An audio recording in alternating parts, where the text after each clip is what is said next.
All right. I believe this means we are live, except for the intro. There we go. We're live. I just ran an OBS update, so now my buttons are a tiny bit different, which means total calamity. Hey, everybody, welcome to another episode of the Monday Morning Tech Chat Show on the SGGQA podcast channel. I'm Juan Carlos Bagnell, aka Some Gadget Guy, but the QA is the important part of that terrible, horrible name for a podcast, question and answer. And that's exactly what we're going to lean on this week. It's the last Monday of the month. I am slaughtered. This was a busy month for me for travel, for personal and professional reasons. And I just want to hang out in the chat. I just want to kind of share some stories and get your thoughts on some ideas and maybe even strategize for some future content and some future YouTubery. And I feel like we're finally at a place getting through Black Friday, a happy Cyber Monday, I guess. Like, does that even matter anymore? It feels like Black Friday sales started at the beginning of the month, and oh, I'm getting emails today. Oh, we're still extending our Black Friday sales into Cyber Monday. And it kind of seems like it's all the same. So hopefully, folks out there who are maybe doing a better job of keeping up with sales, if you shopped something cool, we can talk about that also. But for me, it was really like I needed that downtime. I needed to spend some time with family, and then also we had some really interesting conversations with my family about what we might do for gifts this holiday season. So, welcome everybody. Already seeing a great crew of peeps in this chat.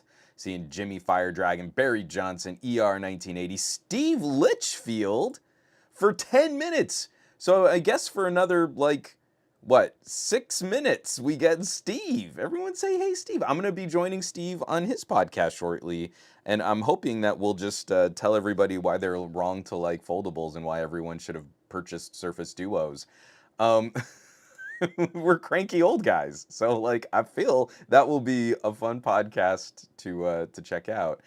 Sorry, I got sidetracked. Recan, Otaku, Simon Says Hypno, Michael Corcoran, Al Sabakli, Dave Burns. Hey nerds, I'm alive this week. I hope you're feeling better. T-Bubs45, have you checked out Elfster yet? I totally spaced it. Hold on, I'm gonna write this down on a pen and paper so that I can remember to check out Elfster. Unfortunately, I don't think our family is going to get coordinated enough to do a proper Secret Santa, but I want to look this up so that we can maybe get it set up for next year. Elfster, exclamation point, exclamation point, exclamation point. Thank you so much for reminding me, T-Bubs. I pulled it up on a browser, and then immediately it vacated my brain. I don't know about y'all, but this time of year, this gray matter up here is just Swiss cheese. I mean, I just have holes, I'm leaking like a sieve. If it's not in a calendar or it's not like an appointment with 10 reminders on it, I'm probably not gonna get there. Gary the fireman. Oh, that's dirty, Gary. I love it. Anyone want to buy anything from Casetify? I guess we might need to chat about that too. It's always fun watching companies fight over intellectual property. Pup on Tech saying, hey, ya boys. Yeah, Steve is saying it too, that we want Juan's take on the Casetify poop show, please. Flowtech Wolf is saying, hey, have you any thoughts on the PlayStation Portal? I would love to talk about that too.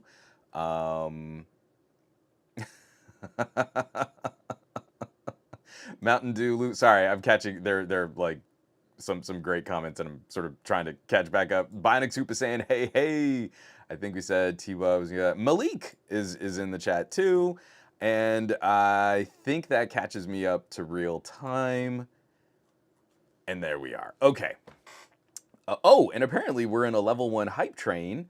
Simon Says Hypno has subscribed to Prime, subscribed for 31 months, currently on an 8-month streak. And also Gary the Fireman subscribed with Prime, subscribed for 39 months. Thank you so much, you two, for supporting production on the channel, for supporting the stream. This is the fanfare of glory as delivered by one Mr. Barry Johnson. This one's for you. Ta-da!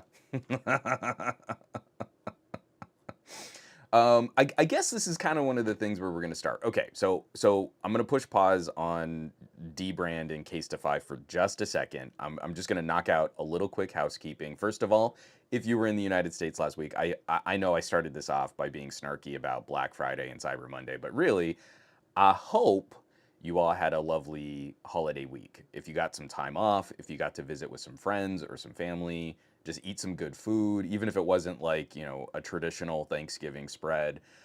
We had a little bit of drama because of some health issues in my family, but we all scrambled. We got together. We were able to visit. And again, it was like my brother, my sister, our families, my mom and dad. We even had a cousin that was able to come over, and it was a really lovely time. And so that was also one of the things that kind of inspired what we might talk about a little in this PJ podcast was yet again traveling and kind of unexpected travel, but also like just how easy it was to get through like airport security thanks to things like foldables. If you were a fan of the Z Fold or the Surface Duo, you kind of already know where I'm going to go with this. But it was a really interesting kind of tech travel because I didn't get a lot of content out. Oh, I should probably also just knock this out here real quick too. Okay, sorry. We are going to get back to dbrand and Casetify, I promise.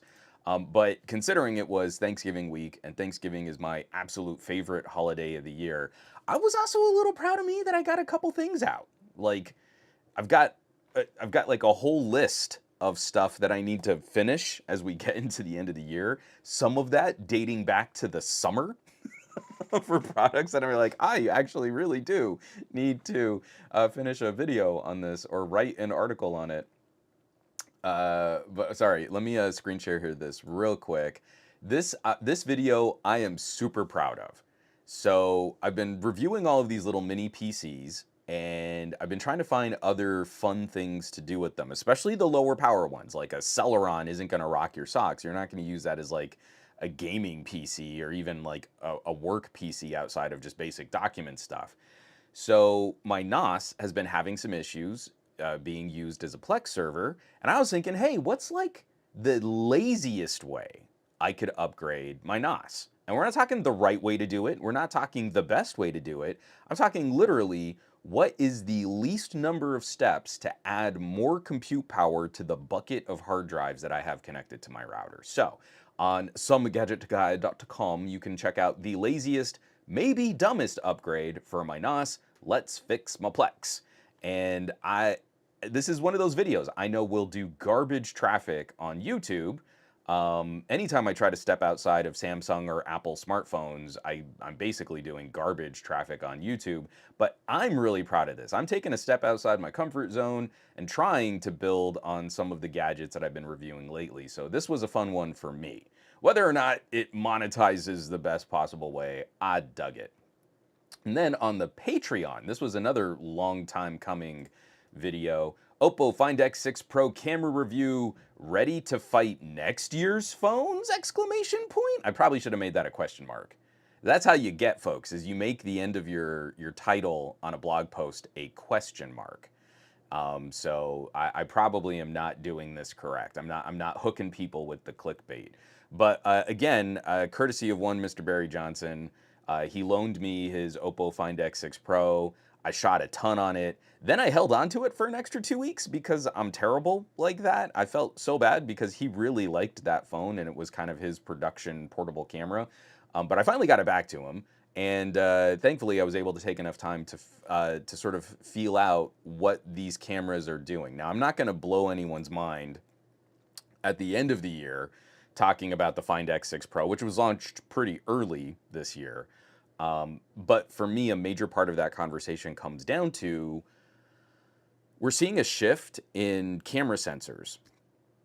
Going into 2024, there are newer technologies that help us soak up more light so that we can use a smaller sensor but still get faster HDR performance. The Find X6 Pro is doing something very specific in the sensors that it's using on that camera for a certain type of photography aesthetic. And so what we see from next year's chips really focusing on AI I mean, yeah, sure, we got the 10% performance, the bigger N22 score, but the Snapdragon 8 Gen 2 is a monster chip, and it looks like it's going to be a more performance per watt efficient chip than the 8 Gen 3 or the Dimensity 9300.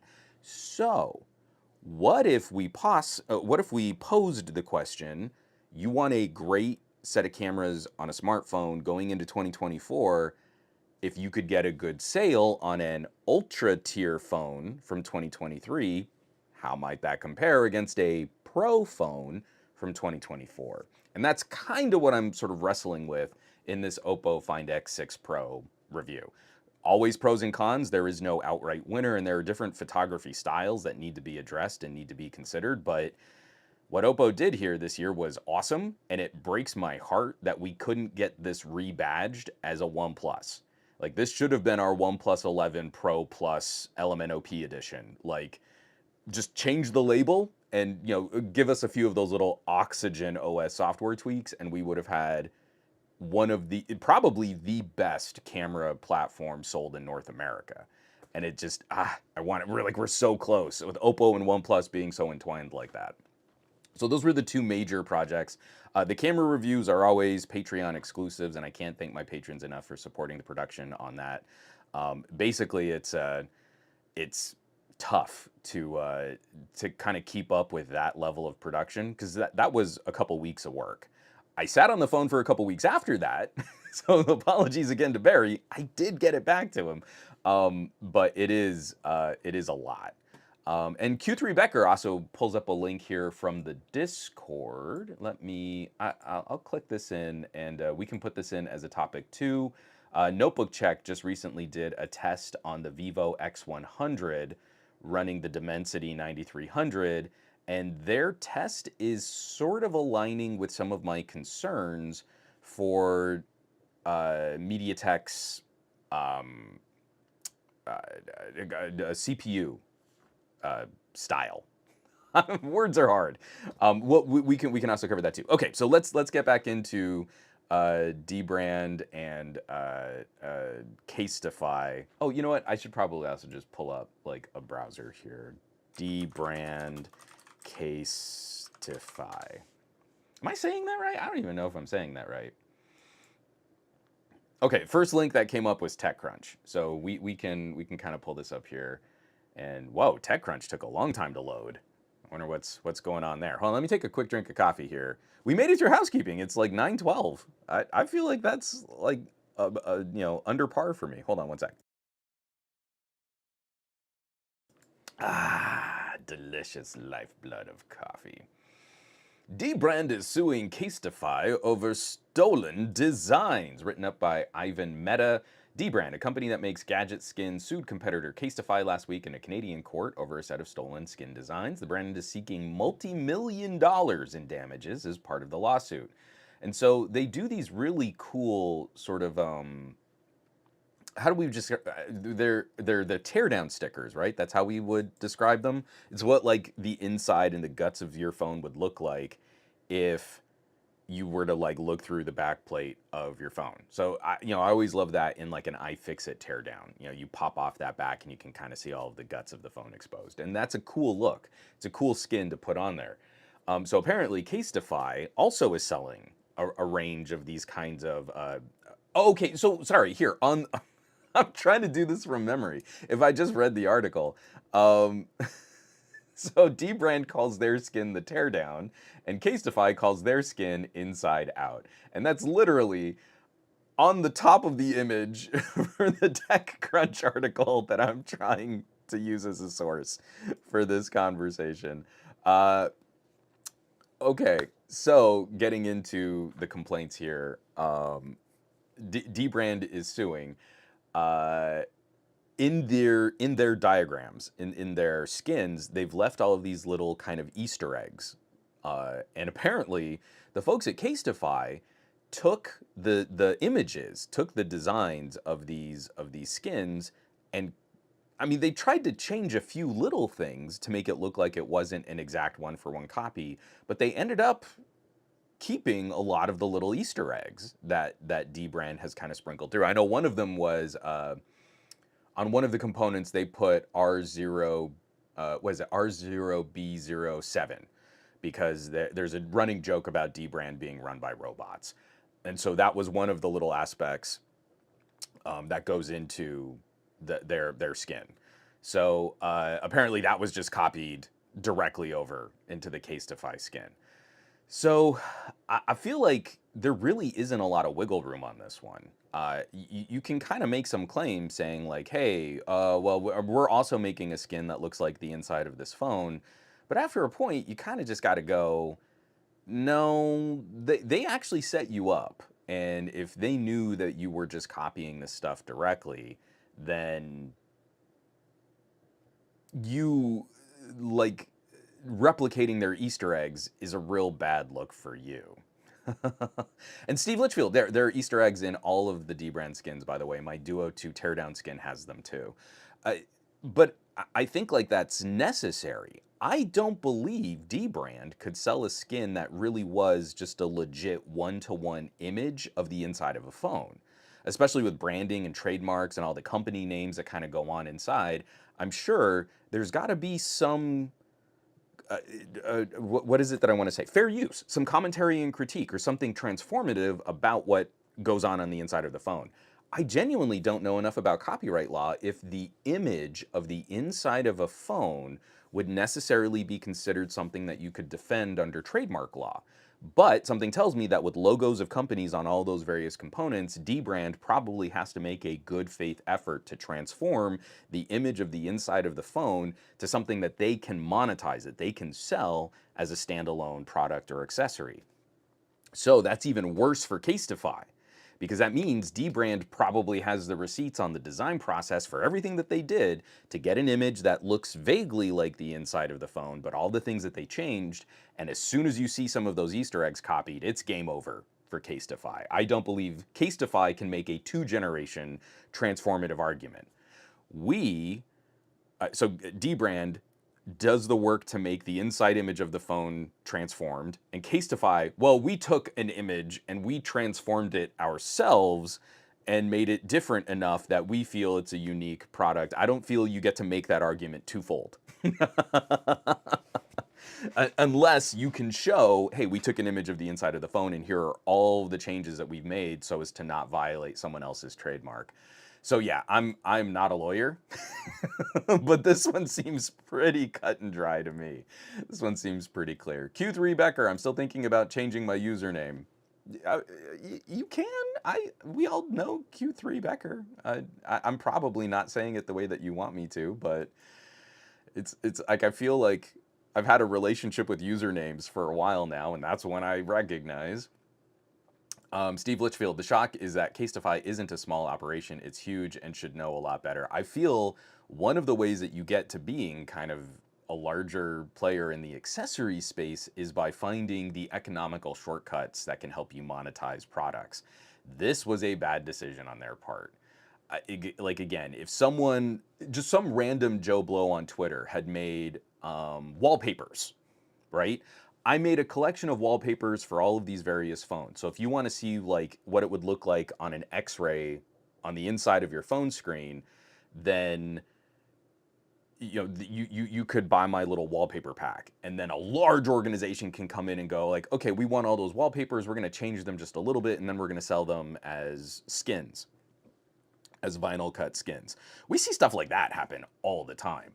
So Casetify probably thought they could get away with ripping off another competitor in that space. Again, not a lawyer. I'm not drawing conclusions on this case. It still has to go through the courts to see if they can make the argument that what dbrand did was transformative enough.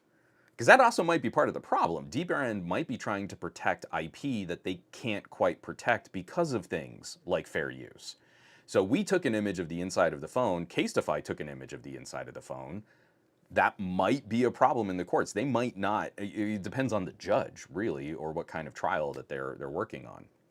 But when you see we're suing for millions of dollars, I'm sure it will get scrutiny and attention from people who are much more legally adept than I am. But no, that actually doesn't shock me. that in the accessory space here, someone trying to get an edge and trying to replicate the success of a competitor would literally just try to replicate the product that was successful from a competitor. I know Michael Corcoran has got such a historical element to it. Map makers used to put fake towns on their maps to catch people doing this kind of stuff. It's like what's old is new again. It's so bad. From Copycash, someone at Casetify needs to be fired for not doing their job. You can't even steal properly. Like that's part of it though, right? If you're trying to find the most streamlined way to rip off a competitor, you're probably working with an employee that isn't going to be so adept at picking out all of the little details that might get them into trouble. You're like, copy paste, change a few things, make it look like we didn't copy them directly, and then go ahead and ship it. And that's going to be a problem. Simon says hypno, blurring counts as transformative. Well, like according to like YouTube, it's totally fine if you're a massive channel and you just copy someone's content and sit and watch it to react to it. Apparently, that's transformative enough for YouTube. So, blurring is actually a step that requires some knowledge of a tool in Photoshop. And maybe that does count now in our current era of commentary and critique. Like if I just sit dumbly and watch someone else's video. No, so actually I take that back. If I do it, I only have like 100,000 followers on YouTube. That's not transformative if I do it. But if I had 10 million subscribers on YouTube, then I could just copy everyone else's content and just sit and watch it. And this would be fine. This would be enough to transform it into something I could make money on at the expense of the person who created that content. I could subvert their content and just do this. And I could probably just do this and record it and then just put that exact same me sitting watching it video on like a dozen different videos, and I could make thousands and thousands of dollars on YouTube ad revenue. I mean, that's really all it takes to be transformative these days. Dave Burns, they have in fact goofed. Legit goofed. Yeah, I caught some of this. I've actually just been trying to read the stuff more directly between dbrand and Casetify. But Random Hobby, this is, I think, what kicked off part of it. Jerry Rig Everything showed the process of editing the scan of the phone in his video. Casetify took the images from the dbrand website, tried to remove the branding, but failed to see the Easter eggs, thinking they were legit markings. Zach and his art team does quite a bit of artistic prettying up their works of art compared to the actual internals. So I think that's fair.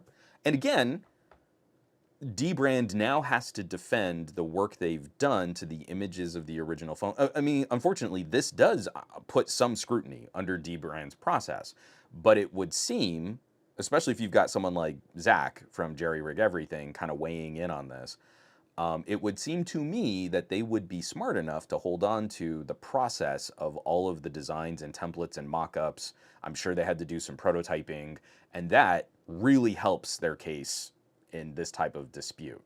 And so I would assume that at some point Casetify probably tries to wriggle out and settle behind closed doors over some kind of arbitration or some type of direct meetup between their lawyers. I'm not entirely sure. We'll see this go hardcore, like with a full trial in court. Dave Burns, commentary channels drive me crazy, as they should, because they're thieves. They bring nothing to the table. There is no delivery of novel information. There is no transformation. There is nothing unique. It's just they're already making YouTube lots of money, so YouTube really doesn't see any need to police them to any greater degree. And we got to take just a quick pause here. Jman150, I want to make sure I didn't miss another one. Jman150 subscribed on the Twitch, subscribed for 17 months. A fanfare of glory, courtesy of one Mr. Barry Johnson, coming your way. Celebration.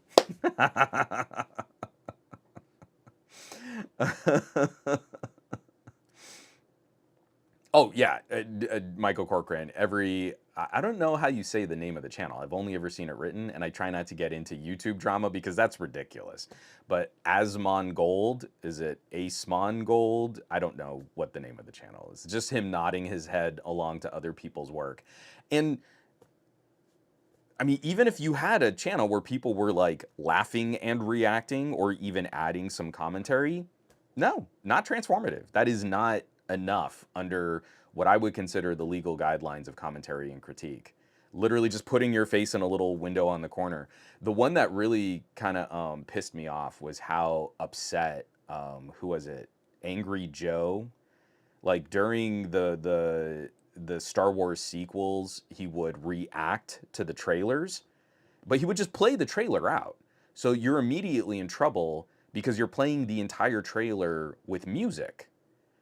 If you're not commenting on the music the entire time the music is playing, you're immediately outside of commentary and critique. Music licensing and copyright protections are brutal. And if you don't understand that as a YouTuber, then you genuinely don't, you should not have a platform. Like, you shouldn't be talking about stuff like, oh no, I just reacted to this trailer. I was promoting Star Wars with my audience. Like, you weren't. Don't play that game. But anytime, like especially with certain movie reviewers, I will not stay listening to a movie review channel or a movie review podcast if they fall into the format of, here's an hour of commentary, but the first 50 minutes is a lazy Cliff Notes regurgitation of the plot of the film that spoils the movie. And then he did this, and I thought it was crazy when this character said that, but then they did this, and then they have this fight, but then that happens, and then whoa, and then at the end this, and then he comes back, and they're like, no way. So I thought the movie was pretty good. Like, you can't just spoil the movie and then say, well, my review is in the last 2 minutes where I say it's good or not. Like, that's not a review. Like, if you don't have anything insightful to add about your thoughts on the production, acting, directing, editing, there's so much that goes into a review, a proper good movie review. It's not just, let me spoil the movie for you and then say I liked it or not, or it should have been gooder. That's not a review. And so I feel like a lot of channels on YouTube kind of get stuck in there. But genuinely, if they're operating in that space, then likely a lot of their YouTube monetization is going to the copyright holder anyway. So it's silly and it's gross and it's dumb and I hate it. Oh, I didn't know that. D brands are also now doing genuine X-ray skins too, which is pretty cool. That's pretty cool. I like that. Bionic Scoop. We could call you some gadget guy. Oh, McCorcoran 3. If they settle, they won't be able to make a bunch of memes about this. I feel like if they settle, they will probably go right up to the legal limit of whatever disclosures or whatever NDA or whatever. Because, I mean, they're the ones that are holding all the cards. So they could say, like, as a part of how we're going to sort of wrap all this up, we're also going to make fun of you for the next year. You know, again, Casetify doesn't get to define what the parameters of a settlement might be. And we know Dbrand will probably be pretty antagonistic about what goes down in this. Old Trev, I still think that music reaction channels are the only exception, assuming there is pausing and discussion, because nobody is going back to that reaction to listen to the music if they like it. I watch a few music channels and have found music I like from them I wouldn't have otherwise. That is where we have difficulty drawing the lines, because I completely agree. If there is some aspect of analyzing the music, talking about the production, talking about the instrumentation, talking about the mix, talking about the lyrics, and you're not just sitting and playing the entire song out going, huh, that was cool, yeah, I dig that, like, then that's a legit review. Like I was saying with movies, there's so much that goes into critiquing a piece of media and sharing your thoughts and your opinions on what you liked and what you didn't like about it. That to me is perfectly legit. What I can't stand though is someone who just plays out a song and says, "Yeah, I like that. I like how it flows into track 3. Let's listen to track 3." Like that's useless. That is a huge waste of my time, and their interruptions are aggravating. I can I can go and listen to the music, and I don't need them to play it for me and then add insipid little comments about it. And that's the same way I feel about most movie reviews out there. I think they've fallen into that lazy trap of regurgitation, not these are people that don't genuinely don't have anything to contribute to the conversation. It was a massive issue that we had when we were producing a movie review show is we refused to spoil it. We didn't detail the entire plot, but we tried to talk about everything else. And it was not difficult crafting a 30-minute discussion on a movie and not talk about the entire flow of the plot and not spoil what happens in the movie. I appreciate, like I think Red Letter Media does a pretty good job of this on some of their reviews, on most of their proper reviews, not their entertainment stuff. On their proper movie reviews, they'll put up like a spoiler warning or something like that. But their commentary has been consistently a little bit more than just regurgitating plot. There's more that goes into analyzing a piece of media. So, like Trev, I completely agree. Like when you find someone who does a really good job of sort of analyzing the music and the production and the vibe and the feel, that kind of commentary is worth its weight in gold.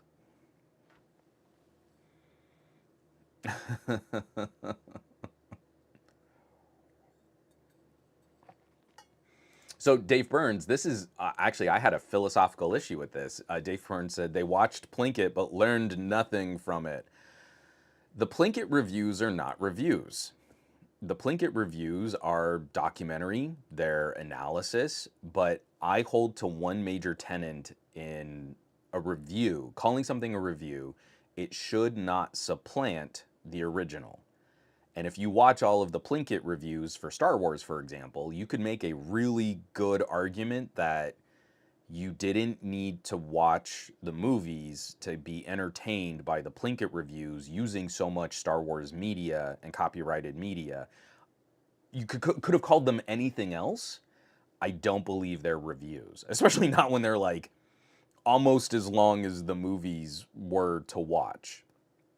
There is insightful commentary, there's a great sense of history, there is a really bizarre plot thread about Plinkett possibly being a serial killer. Like there's so much going on in that media, but to me it is a very poor example of a review compared to the other shows that Red Letter Media does that are, I think, more legit traditional review style. And I think they do a much better job of review when it's shorter form. The Plinkett videos, to me, need to be classified as something else. And I think they would have like, especially if you were to read on Copyright and Critique, written by Donaldson Califf, um, which we used as the blueprint for our movie review show, and we had those lawyers on retainer for our movie review show. I feel like they wrote the book on, they literally wrote a book, but I think they wrote the book on utilizing copyrighted materials for documentary. And I feel like that's a different conversation than review. I think you should have much higher responsibilities and standards for not supplanting an audience's desire to see the original content when you craft your review. Otherwise, you're a leech. Otherwise, you're subverting the audience and content, the audience and creator relationship. You're wedging yourself in between so that you can profit off of someone else's work. Sorry, I have strong feelings, and the nuances of words, like it's why so many of my videos on YouTube right now are not reviews, especially if they've been sponsored. I will not call that a review because I have received money from the company to do some kind of promotion or to highlight some kind of aspect of their product. I'm still going to share my honest and earnest thoughts, but I'm not going to come to some kind of buy or don't buy conclusion in sharing that media. It's shades of gray, but I feel like I can sleep at night if I make those distinctions. Um, No, McCorcoran, that's what we're talking about. So McCorcoran says, I'm sorry, but listening to other people's music and pressing pause and going, oh wow, that sounds great. It's not transformative. Might not be a market substitute, but it's definitely not transformative. And there are a few, I can't think of any off the top of my head right now, but what I like are when music producers kind of analyze and critique albums, but you're listening to a very small piece of the song. And when they're pausing and stopping, like, okay, did you hear what they did there? The horns are coming in, but they're using something like a vocoder, or like an elastic kind of stretch effect, so that you get that vibrato. When you get that tremor and it lines up right under the singer's voice, that's where you're getting this kind of almost robot sound effect. When I get someone like that, I'm gonna go through their entire archive of videos. I'm gonna blow through their channel in a weekend.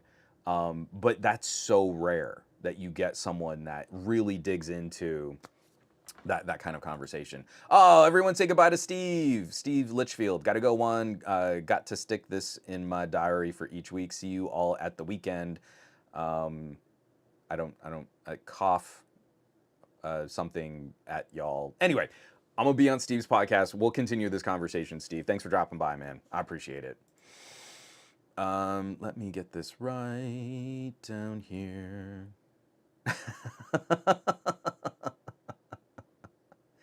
Oh, some commentary on Red Letter Media. Barry is staying hydrated. Jman150, thank you for the reminder. I'm going to take another drink of water right here while I catch up on the chat. What was the other? Yeah, Dave Burns, the Plinkett post-mortem biopsies? I feel like you could make an argument for calling the Plinkett videos post-mortems. Like, you know, when I've done work with massive corporations, and I say, like, I'm not going to do this unless we also have sort of an after-action accounting of what went down. Um, some kind of after-action or something would be absolutely correct, absolutely accurate. Um, I gotta get back down through the rest of this. From Drum Freak, Rap Critic does a good one, and Rick Beto does as well. I've definitely been on Rick's channel. I'll have to check out Rap Critic. I am not familiar with their vibe. Oh, Steve Litchfield, the stars. It wasn't Steve swearing. I thought Steve had dropped like a hard F-bomb or something. Was Twitch removing my self-promotion link? How dare you, sir? How very dare you? Promote something that I'm going to be on and I would want people to see. Don't worry, we'll be sharing on social media when the show is linked and when you can hear Steve and I complain about people not giving the duo a fair shot.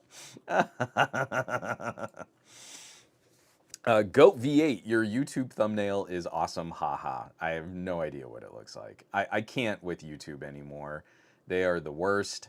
I can't like easily set up tools to kind of put better thumbnails and media and stuff. It's frustrating. And actually, a lot of our tools are getting even further simplified. Actually, Dave and I had a lovely conversation with a couple of gents on Mastodon. I got yet another scammy diamond advertisement. I have nuked these types of ads over and over and over in my Google Discover feed. I feel they are insidious. I get like outstandingly politically angry at some of the diamond commentary that's happening right now. I have a big problem with the marketing. I have a huge problem with the presentation. The entire diamond industry is kind of a scam that's built on human misery. It's a small cabal of family-run institutions that artificially inflate the price and value of diamonds to wear in jewelry. There's nothing special about carbon. I'm a big advocate for using lab-grown gems when you can, because why? Why rely on digging something out of the dirt or out of the rock, destroying an environment to make a pretty sparkly thing? I don't get it. It makes me viscerally angry, and it regularly shows up as an ad in my Google Discover feed. It's one of the reasons why I don't use Google Discover that often. It's like I find myself on Google Discover when I have completely exhausted every other entertainment that I can online. And I'm just too lazy to like pick up a Steam Deck. I just want to scan some news, something like that, Google Discover, and there's yet another. Oh, don't you know lab-grown diamonds are terrible for the environment? Don't you know to compress the carbon to make a diamond, you have to burn fossil fuels? I'm like, okay. So how do you facilitate the extreme production that goes into digging diamonds out of the ground? How do you move people into and out of that area? What happens? What's the environmental impact of that plot of land that you've just carved up to dig diamonds out of the ground? And don't you have the same issues with distribution that a lab grown diamond would have, where you're shipping this stuff to all places around the world? In what way? But they're doing this is that targeted, like, I know how we'll get the millennials, forgetting that like millennials are my age. I know how we'll get the millennials will complain that lab-grown diamonds are bad for the environment. That's what all the kids are into these days, is complaining about the environment. So I've been getting a bunch of these ads. I keep saying, don't show me these ads. These are completely irrelevant to me, and they make me hostile and angry. And Google keeps serving them up. So I post something on Mastodon like, actually, this is kind of bad for both the user and the advertiser. I'm even more angry with Google because they've made me an ally with the diamond industry against Google's advertising policy, because they're serving these ads up in the Google Discover feed, which is very nebulous on how I think they might use more impression style campaigns as opposed to always using click campaigns. The majority of Google advertising is you click on something and then you actually have to go to that website for some period of time that Google determines is a visit, and then that's how they bill their clients. But more and more, I've even been pitched this for advertising some gadget guys, you can do impression campaigns, where as long as a piece of your media pops up in someone's field of view for any nebulous period of time, that counts as an impression. And that's how you pay Google for marketing your stuff. I don't know. I don't know if the diamond industry is using impressions or clicks, but the Google Discover feed has very, very few ways to customize a campaign. So you have even fewer tools to reach that lazy news feed when you accidentally swipe one home page to the left on your Android phone. So anyway, I post this thing like, I think this is terrible, and also it's just really bad for advertisers. If you're advertising on this, like your stuff is probably getting sent to people that not only will never generate an interaction, but also like are openly hostile towards your business, like are openly antagonistic to everything that you stand for. So this is bad for me and it's bad for you. Maybe stop advertising on Google Discover until Google can give us some better tools to rein in who we craft advertising campaigns for. And I've mentioned this in previous episodes of the podcast where I am not as viscerally against things like ad blockers, because YouTube is removing tools from my control for better crafting the types of ads that you see on my YouTube videos, and I have zero relationship with Google to vet the companies that advertise on my channel. So I have no idea what ads you might be served. They are probably not reflective of the values that I hold as a content creator. So I'm fueling YouTube's content for them to serve ads, but I have no say in that relationship. So if you're getting served ads that make you as viscerally angry as I get with diamond ads in my Google Discover feed, I can't tell you just to suffer through those ads, not in good conscience.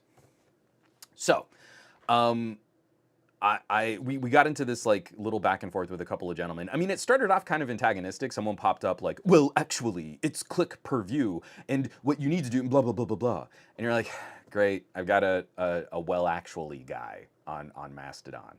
But someone else popped up, and he was actually like, I mean, I don't want to, it's public, so I'm not like outing him. This isn't like doxing someone, but someone who lists Google as their employer, and is working in software engineering, and I think works on the Android team. And we had like a lovely discussion, like, well, according to Google, this is one of the campaigns that you can run. It's impression, and regardless of whether or not like this is this is literally a moment. In this exact moment, the diamond industry got tagged with one impression view cost from Google. It's just bad advertising. If Google has this mountain of behavior data on me, they could do a much better job of aligning their ads with my interests. Yet that's not what we see from YouTube, and that's not what we see from Google search. It's this like shotgun approach that doesn't seem to serve the advertiser or the consumer. So, what is Google doing? Why are they doing that? If I'm scrolling on Instagram, I hate to say it, but Instagram will serve me ads that will occasionally catch my eye. I'll stop and go, oh, that's something kind of cool. I'm not going to buy it on Instagram, but I might check something like that out on Amazon. Like it worked to interrupt the flow of me going through Instagram to consider purchasing something else.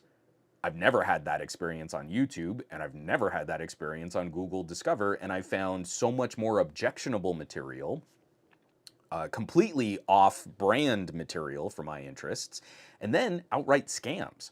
I talked about the Anchor battery scam. It was a whole website that was claiming to sell Anchor crate batteries, like those big home emergency batteries, for like pennies on the dollar, but it's fully operational credit card purchasing site, and it's an outright scam.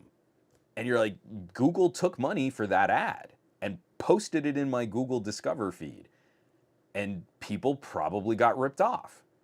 Also, Google could make a little bit more money on these kinds of clicks and traffic. Like, that's terrible. That's bad business. And you're going to see Google, I mean, like there's any goodwill left in the online advertising market. But it's anyway, the short story, incredibly long, already gone on longer than I'd meant to. But Dave and I had this really great conversation. It was a really great back and forth. And even from someone who works at Google, like it was kind of refreshing that it wasn't just, no, you're wrong, no, you. Defend everything that Google's done, guy who works on Android, and the other guy coming back like, I'm an authority on all things Google because I work on Android. And it wasn't that. And that's what really kind of helped sort of salve the interaction. Was like, I know you don't work on search or advertising. It's pretty clear you don't work on the search or advertising team. So it's really frustrating. Google has become this sort of de facto standard in this space, but I don't feel their products have actually improved to kind of keep up with the sort of change or the trends of the time. And Trev, this absolutely nails it for me. Here, let me get this out. I hate how sometimes you can say, I don't like this, and it lets you trim out specific keywords, and other times it just says, okay. And when it's a propaganda ad like those lab-grown diamond articles, you don't get any of those options. That's exactly what happened to me during the last presidential election. My YouTube was covered in the most hateful, fascist, ultra hard alt-right nonsense with Trump banners at the top of my YouTube. And wouldn't you know it, I stopped interacting with a lot of YouTube ads because I really felt that was YouTube's attempt to neg me into paying for like a YouTube premium subscription. We know you hate all of this. So if you just want to get rid of these ads, you could totally just pay us to get rid of the psychological harm that we're sending your way. To me, that's akin to some form of digital extortion. And I can't get any data out of YouTube to suggest otherwise, right? They're not going to tell us what their relationship with advertising is so that we can have a better experience as consumers. So I always have to assume the worst. They're a $1 trillion corporation. If they wanted to make this better, they're the company that could make it the best. And I could have amazing interactions with companies that I would want to do business with. But that's not what I get. So I have to assume YouTube is doing this deliberately to make their product as terrible as they possibly can. Let me get another drink of water here. I'm getting all like mush mouthy here.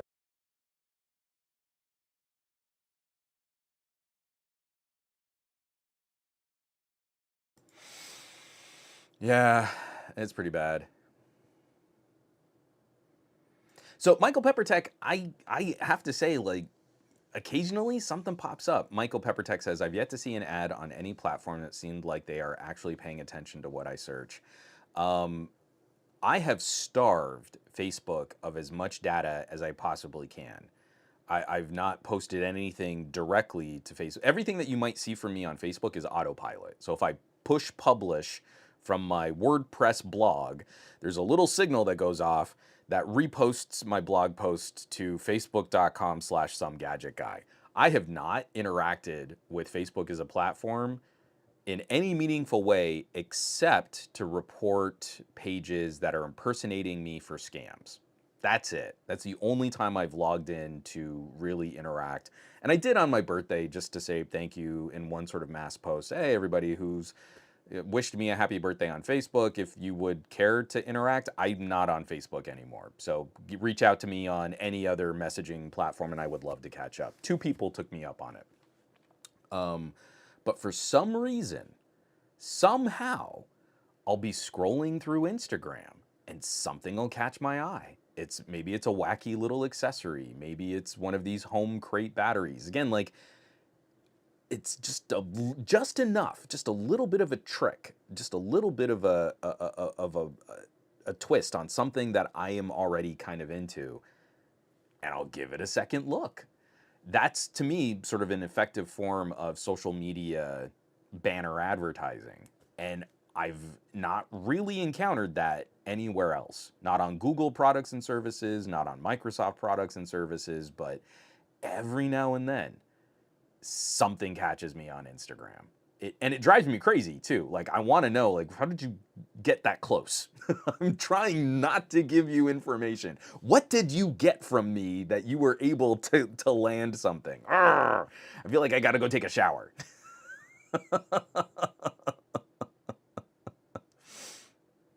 It's so bad.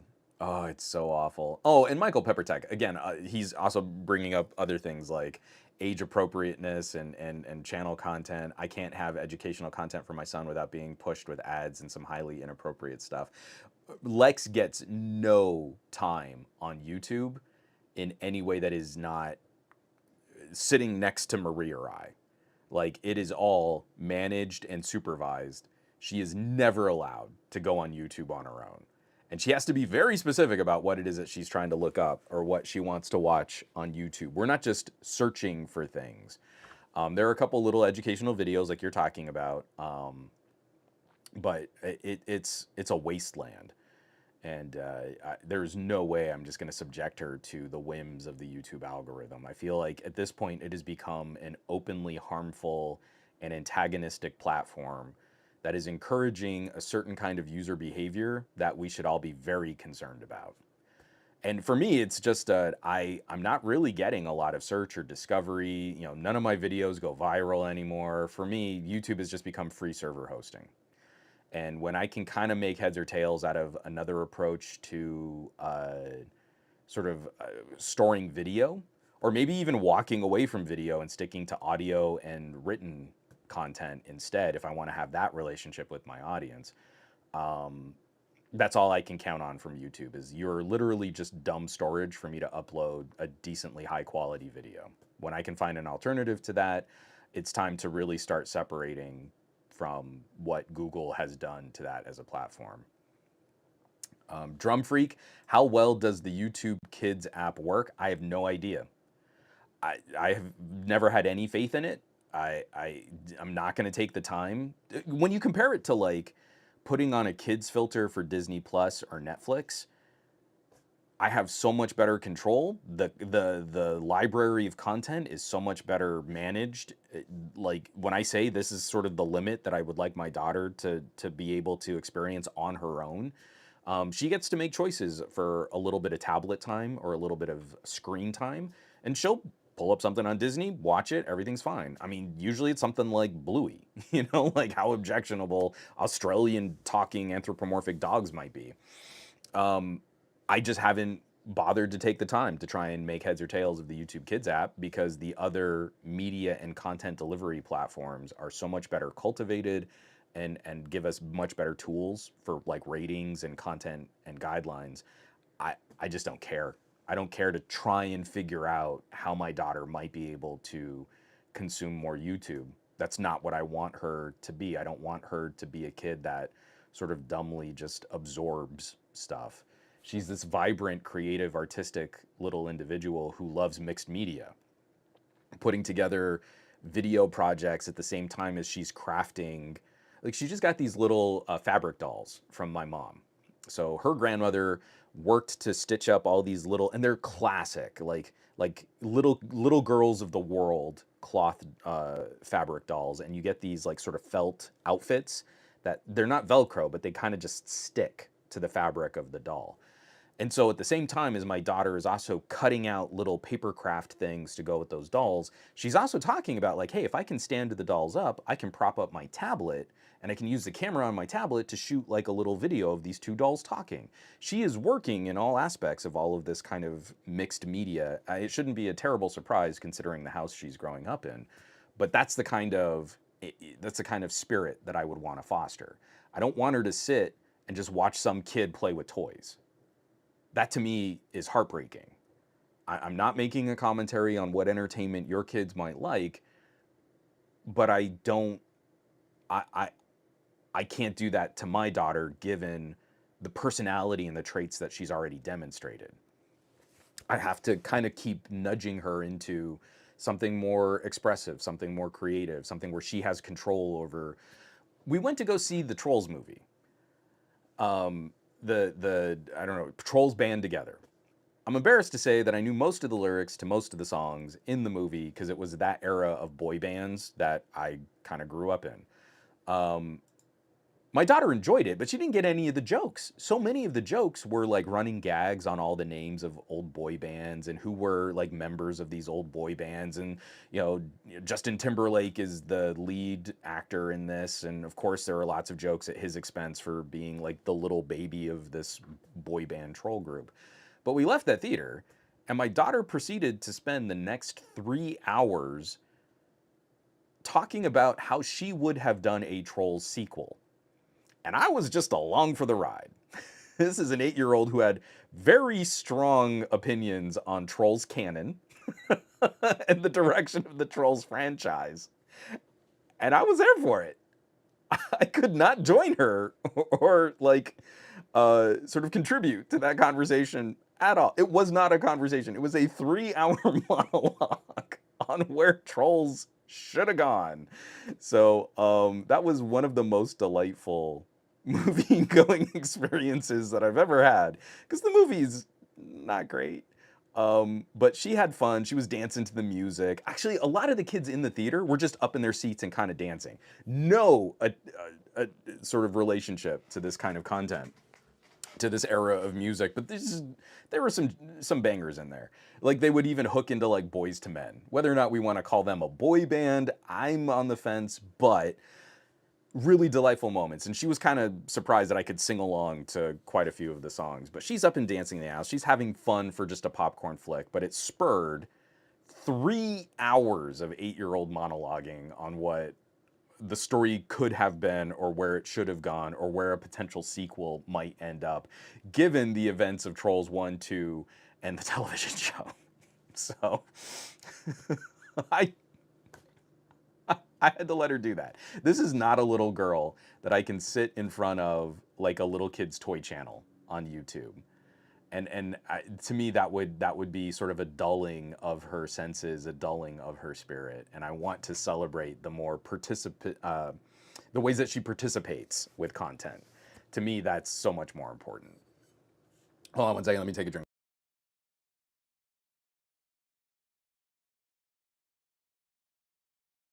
Yeah, old Trev. That's what I'm talking about. I don't like, so old Trev just literally said the same thing that I said, but shorter and more efficiently. I don't like my daughter watching YouTube videos that are just ads for toys or other kids playing with toys when she could just be playing with toys. And when I see her playing with toys, it is so much more fun. When I just see her sitting and watching a TV show or a movie, it's just so deadening. So yeah, I'm right there with you, man.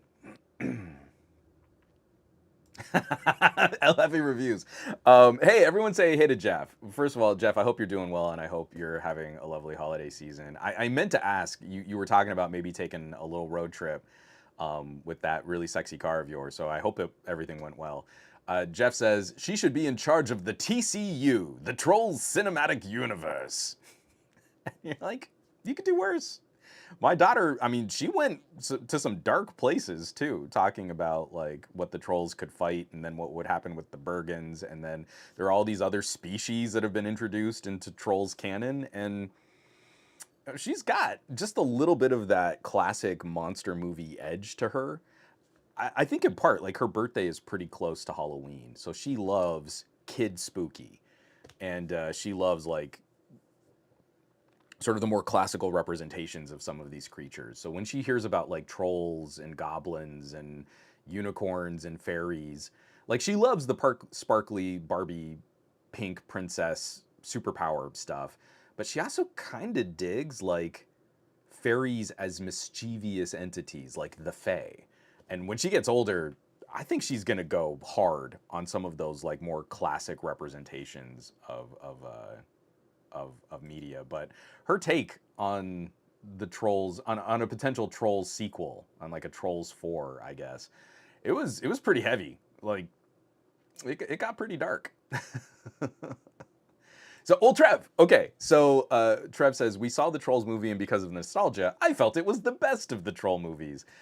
I, if I'm gonna rank Trolls 1, 2, and 3, without spoiling the plots and just regurgitating all the plots, I like Trolls 1 the best because, again, it's a little darker than you think it's going to be.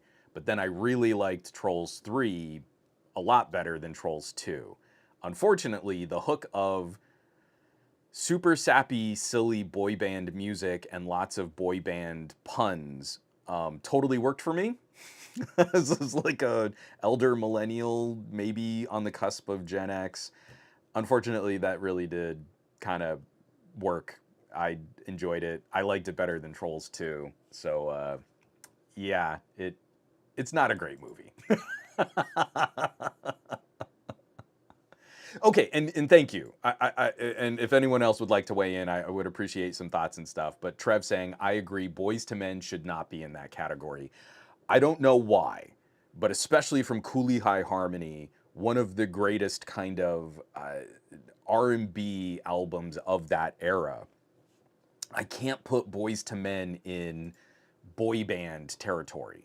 I feel like boy band is a little bit more on the polished presentation, more producer driven, dance choreography, stuff like that. And Boys to Men to me were a little more legit R&B.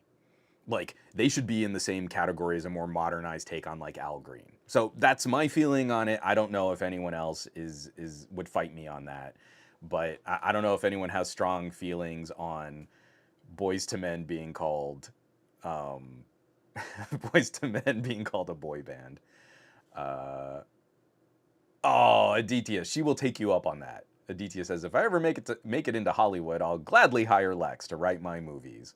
At least as a concept, as like a concept screenwriter. Definitely.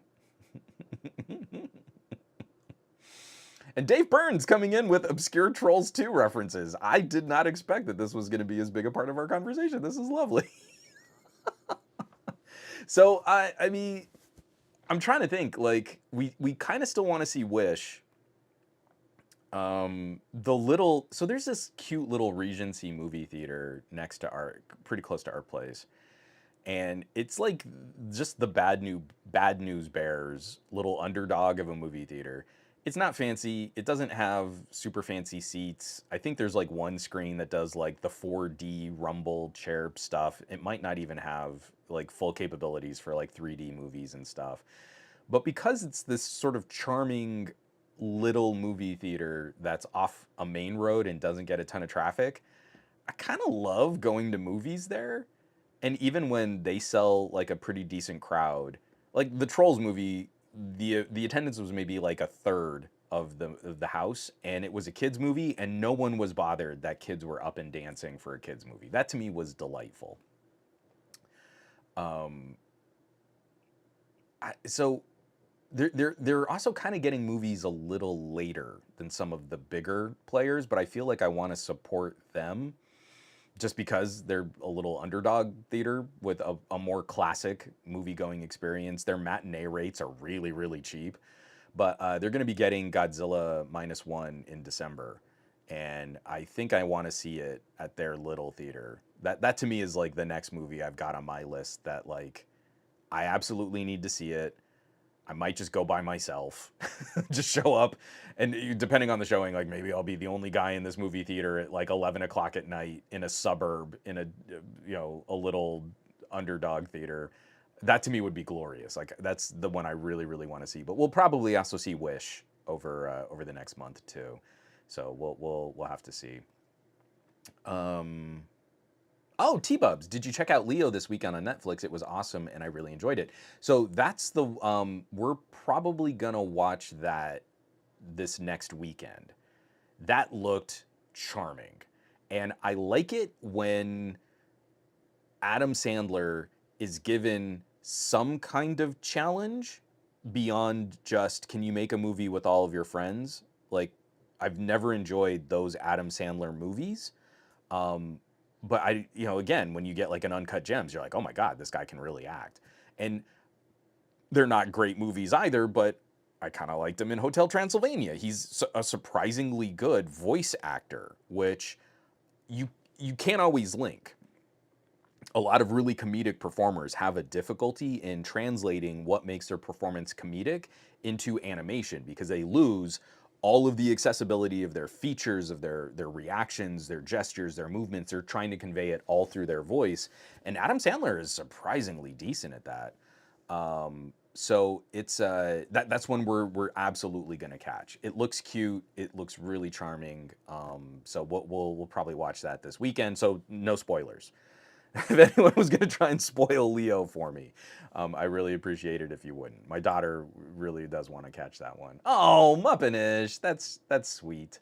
I'll take a flight from Sweden and join you at Godzilla. Well, I think it's gonna start at on December 1st, so I might try and catch it on December 1st. But I love me a good scary Godzilla movie, and genuinely like so there's all the what's the Monarch TV show.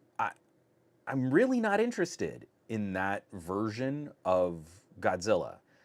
Like the movies, I really haven't enjoyed that much. They're kind of fun. I feel like I enjoyed each one in the moment that I was watching it, but I've had no desire to rewatch or to kind of live in that world. When I get a monster movie and I really love it, like I kind of want to live that movie for a while. Like the Wreck films, I can always go back, even the bad ones. I can always go back to a Wreck film. I just love what their take on this sort of scary monster concept is. Really, really enjoy it. Genuinely, the only Godzilla movie that has lit me up in recent years, and this is going back a little ways, was Shin.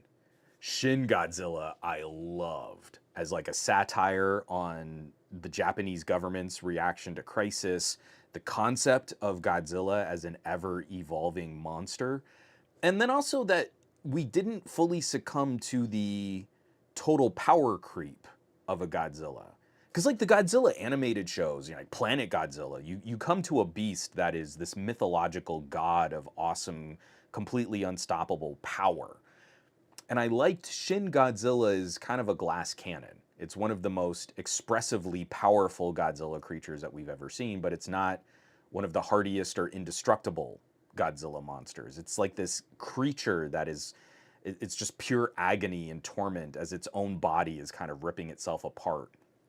Shin to me was one of the scariest concepts of a Godzilla, but I really did appreciate sort of how they craft the story around that concept of the monster. So Godzilla minus one looks like it's going to be more in keeping with that storytelling tradition. A Japan that's already kind of on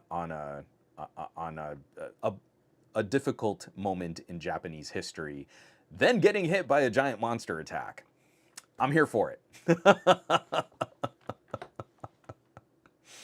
I am here for it. Hold on, let me catch up with the chat here. Oh, dude, yeah.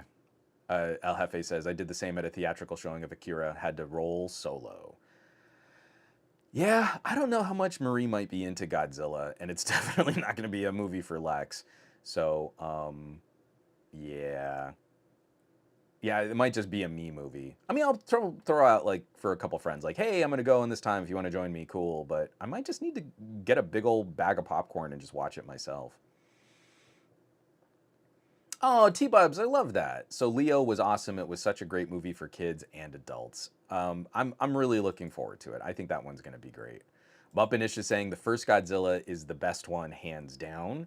I mean, it's hard to fight the argument that the movie that created the genre as we understand it today is not one of the best movies of all time. Well, I'm just saying in recent memory, my favorite incarnation of Godzilla has been Shin. And I think Shin is terrifying. And I think Shin Godzilla is unexpectedly one of the funniest Godzilla movies as like it's my favorite running gag. And I think you kind of miss this a little bit if you don't like watching movies with subtitles. But like the main human character throughout the whole course of the movie keeps getting new job titles as Japanese bureaucracy fails and as people around him die. He kind of keeps getting promoted, but he doesn't lose the older job titles. They kind of just keep getting tacked on. And you're three-quarters of the way through the movie, and his title pops up in yet another meeting, and it's like a wall of text at the bottom of your screen as to what his full title is at this point in the drama of Godzilla. And little things like that, like if you're not a fan of Japanese media, Japanese storytelling, anime, there is a scathing, a kind of burning satire to Shin that I think a lot of Westerners miss. To me, it's the most delightful aspect of like, here's this carnage, here's this terror.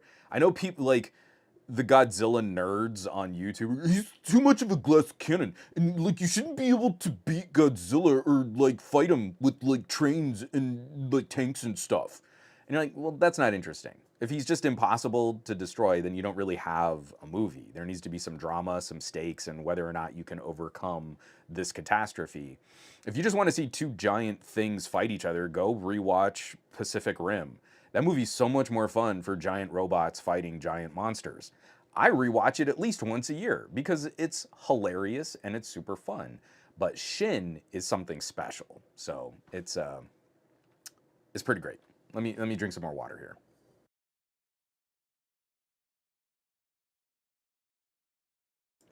Oh, and Ted, that's absolutely accurate. Wreck is definitely better than Quarantine. I mean, it's just not even close. Quarantine is good. It's actually a pretty good translation, but the actors in Quarantine, if you watch a lot of movies, they're just recognizable enough that I think it's distracting. I think Quarantine would have been better if they had gone with complete unknowns in those roles, and then it would have fit the found footage template a little bit better. Oh, Muppinish. I bought all the Godzilla movies a while back and had a marathon. That is so much fun. There's so many crazy kaiju stories. It's so good. I love it. Kappa Cash. So Kappa Cash says old school Godzilla is the best. I don't like any of the Godzilla versus Kong movies. So they were cotton candy for me. Skull Island. I can't remember what the other ones were, but you get to like Kong versus Godzilla. Like in the theater, watching the movie, eating some popcorn, enjoyed it. Like they were fun. No desire to go back and rewatch any of the sort of more modern Monarch. I guess that's what I'm calling the Monarch stories. Um, just really didn't care. Beyond that, nothing really. There's no moment in any of those films where like the awesome destruction or carnage really lands. Like in Shin Godzilla, there is one sequence at night in the streets of Tokyo. No, I don't think he makes it to Tokyo. I can't remember what city he's in. But you see this like it's quiet music, it's haunting, it's chilling. Flames are all around the monster. The score is incredible. And you see sort of the human react, like they take time to really focus on a person like looking at all of this, and like you kind of get to fit the fear that they see from this unbelievable situation that they're faced with. And I feel like that's the failing of a lot of current monster movies. Like they're so aggressive in trying to get you into another big monster fight, or look at all these crazy special effects, that you forget to just kind of take the moment and go, oh, people on the ground are probably terrified. And you're not selling the fear of that. It's just for a bunch of 40-year-old man babies like me. I want to see the big monster fight the big robot. It was the best part of the movie when the big monster like punched the big robot and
All right, let's try that.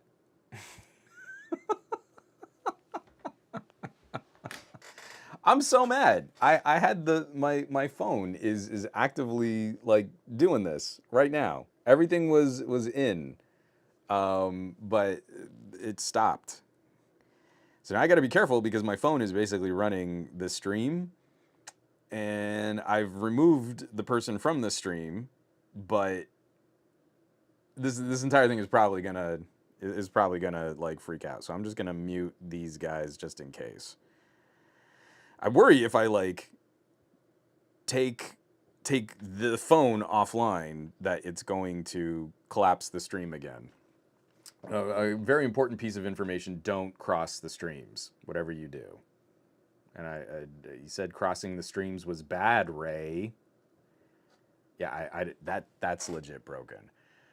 So we have learned that Restream cannot handle joining a live stream from another device. So let me take another drink of coffee. This sucked because like I was actually kind of starting to reply to comments and stuff, and it it wasn't working like at all. But I'm showing like levels and audio and stuff. So hopefully this also isn't like coming in some weird stereo from the dueling mics and everything. But let me take a drink of coffee. Just a quick mic check and video check, everyone. It seems like we're back. So yeah, J-Man with you. I was talking, but my phone apparently wasn't really sending a video up to the stream. I have no idea where that went. So who knows what might have happened. Hold on one second.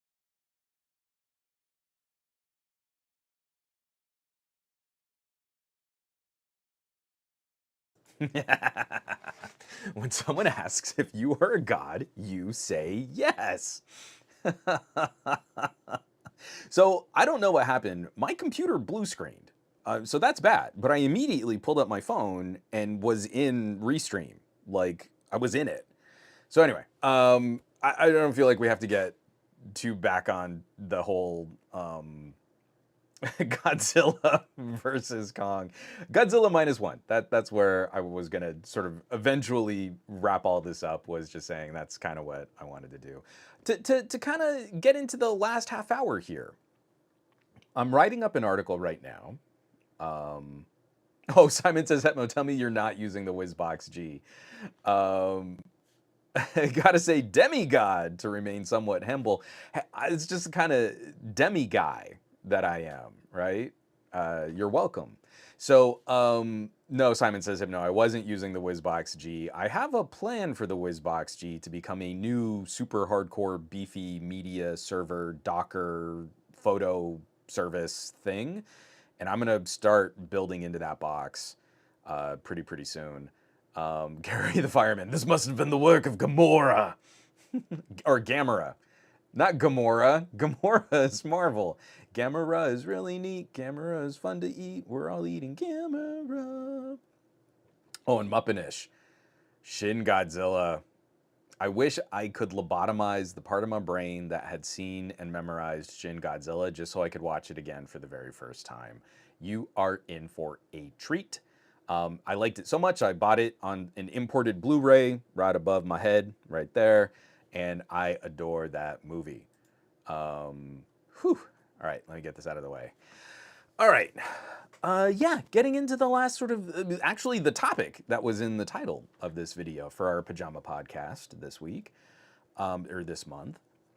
Did a little traveling and ended up traveling with a kind of an odd assortment of mobile devices. For one of the first times in the last year, I left my Xiaomi 13 Ultra at home. This has been like my main production camera. A good chunk, I would say most of the B-roll that you've seen on my channel over the last year has actually been shot from the 13 Ultra, not even from my mirrorless, my Micro Four Thirds cameras.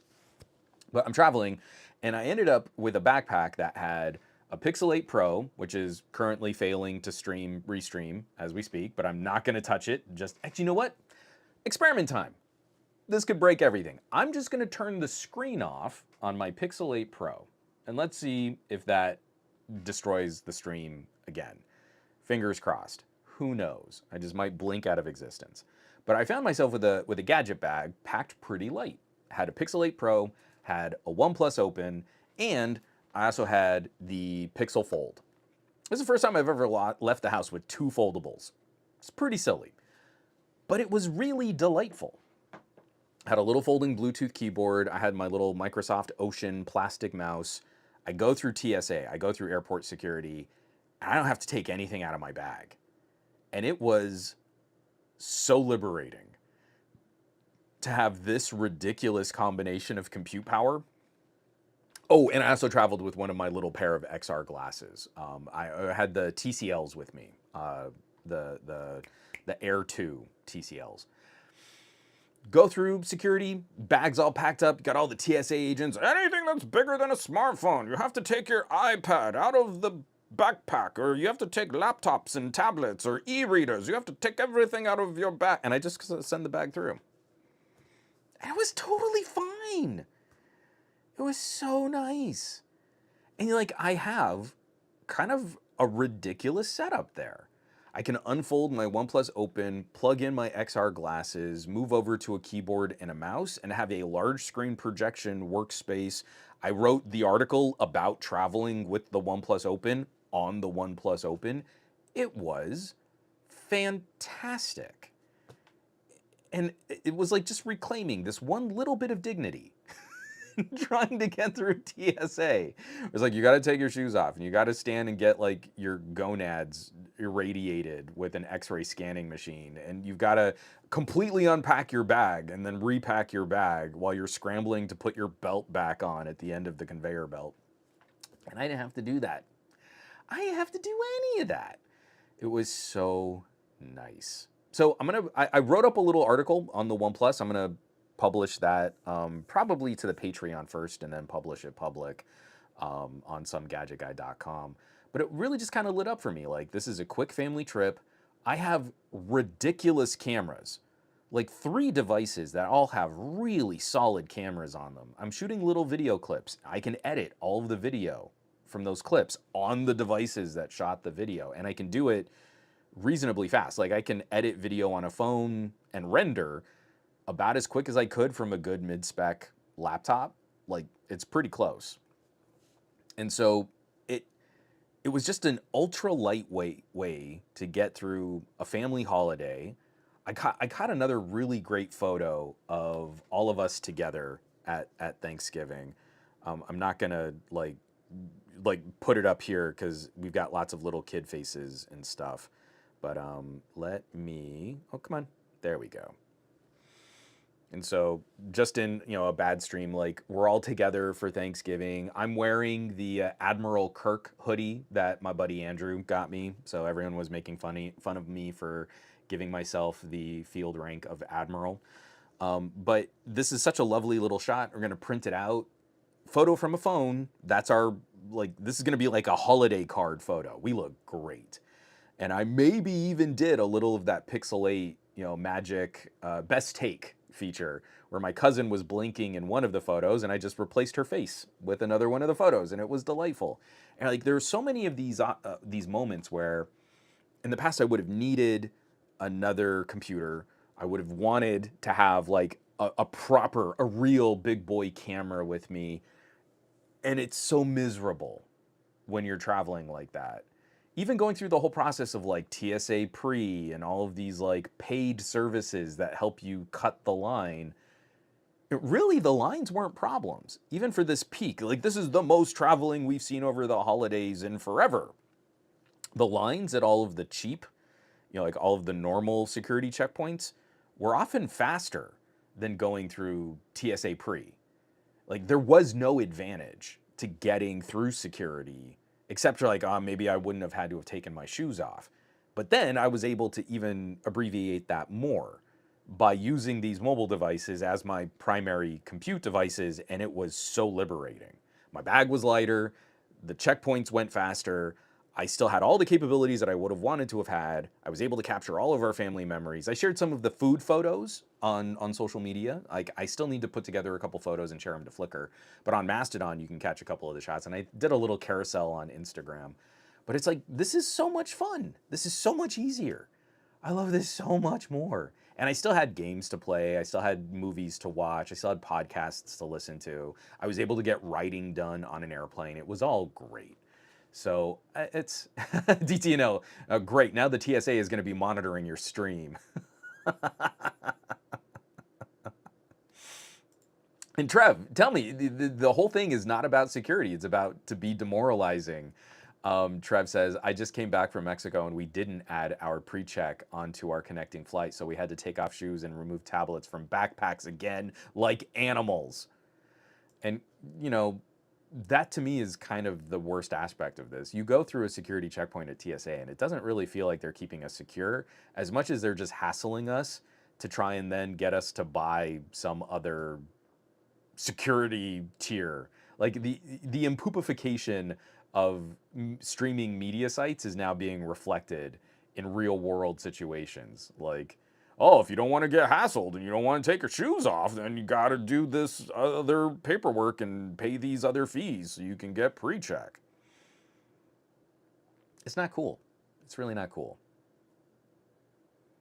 I don't like it. So anyway, we got together for Thanksgiving and we were just spending some time together. I feel like in my family, we're not super hyped about buying lots of gifts for each other this holiday season.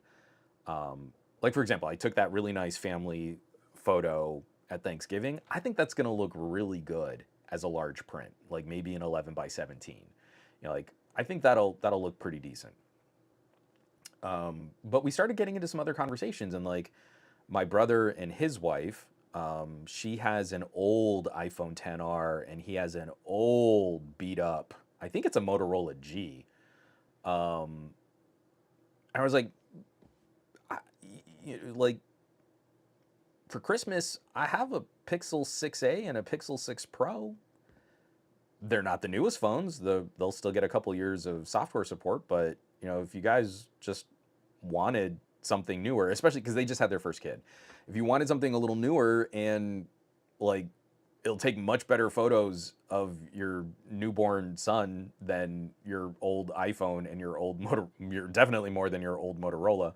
Like I could just send you a couple new phones and they legit got interested in the idea. My brother is very, very cool. Like if you've ever seen the few appearances he's made on my channel, he's a really funny, goofy guy, but like he's not gonna get like too worked up about, whatever. It's all, like I don't really care about stuff like phones and, fashion flexing and all. Oh, but if you wanted to send me a new phone, I guess that'd be pretty, I mean, I need a better camera for my son, so I guess that would be cool. Um, but it really got me thinking, like for a while now, I think my family has been sort of teched out. They're not really interested in a lot of the gear that I get my hands on. They haven't really been interested. Like I have some XR glasses. I could probably send someone a pair of XR glasses, even if they just wanted to try it. And they just really haven't been lit up by that. So it kind of got me thinking, like, in your circles of family and friends, I'm sure with the kind of hobbyists that I have still remaining in this chat, like if you survived the podcast apocalypse that we just went through, um, like regifting. Not see, it's not regifting, gifting older stuff. How does your family feel about maybe getting an older tablet from you? Is that something that you can package as a gift? I feel like we're starting to walk into these conversations on longevity, on support, on repair, that maybe like an older computer isn't necessarily a bad gift. But I also feel like there's a social stigma like, oh, you're just giving someone a used thing that you would just be getting rid of, and that's not what they want. My sister was talking about, she was having some issues. She was traveling with her laptop, but she really likes to work dual monitor. And she was maybe, it's maybe time I just shop a portable monitor. And like, hey, I have like 8. What do you need? Just like a 15-inch 1080p. I've got one. It's a good LCD. you wouldn't want to edit photos on it. It's not that kind of color accurate, but like it's lightweight. You just have it. And she got like kind of excited about that. But so many times in the past, I've been like, oh, hey, look, I've got all these really cool headphones or these other screens or monitors or displays, game controllers. Do you want a nicer game controller? And they're like, oh, yeah, cool, I guess, whatever. And like, I really like this stuff. So I don't want to give it to someone and then just have it be like e-waste for them. But like for the first time, that started to kind of click for my siblings, like, oh, actually, yeah, that would be kind of cool. So where do you guys kind of draw the line? Like, does your family appreciate when I mean, like, again, the people in this chat, um,